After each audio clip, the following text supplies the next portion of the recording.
નમસ્કાર મિત્રો, આપની સાથે હું છું પિનલગીરી ગોસ્વામી। મિત્રો, આપણે ઘણા મહિનાઓથી કહેતા આવ્યા છે કે ગુજરાતમાં એક પ્રદૂષણ અને એક ભૂકંપ ખૂબ મોટી આફત માનવામાં આવી રહી છે।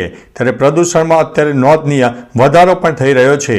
નવરાત્રિથી દિવાળીના તહેવારો દરમિયાન ઓક્ટોબર અને નવેમ્બર સહિતના 2 માસમાં અમદાવાદ સહિત ગુજરાતમાં પ્રદૂષણનું પ્રમાણ વધતા ફેફસાના દર્દીઓમાં વધારો નોંધાયો છે।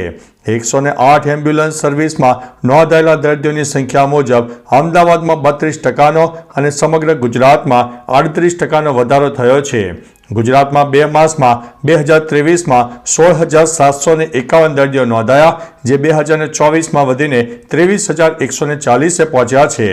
ગુજરાતમાં 2023ના 2 માસ ઓક્ટોબર અને નવેમ્બરની વાત કરીએ તો શ્વાસ લેવાની તકલીફ સાથે નોંધાયેલા દર્દીઓ ઓક્ટોબરમાં 8,602 અને નવેમ્બરમાં 8,149 હતા, જે 2024માં અનુક્રમે વધીને 12,351 અને 10,789 થયા હતા।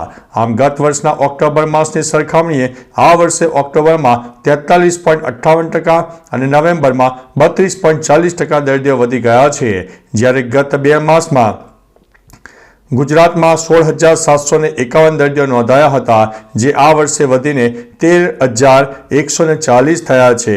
આમ ગુજરાતમાં સરેરાશ 38.14% દર્દીઓ વધી ગયા છે।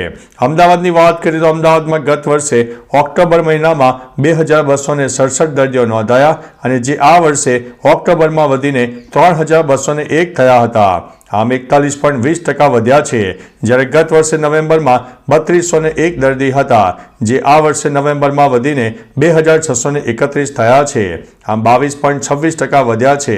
ગત વર્ષે અમદાવાદમાં 2 માસ ઓક્ટોબર અને નવેમ્બરમાં નોંધાયેલા કુલ 4,419 ફેફસાના દર્દીઓ સામે આ વર્ષે 2 માસમાં ઓક્ટોબર અને નવેમ્બરમાં 5,832 દર્દીઓ નોંધાયા છે। આમ અમદાવાદમાં 31.98%નો ફેફસાના દર્દીમાં વધારો થયો છે।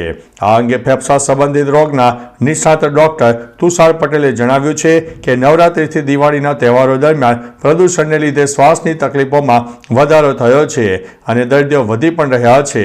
ખાસ કરીને એલર્જીક બ્રોન્કાઇટિસના દર્દીઓમાં ઘણો વધારો થયો છે।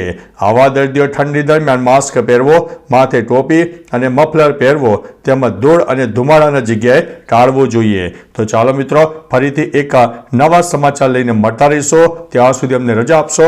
નમસ્તે।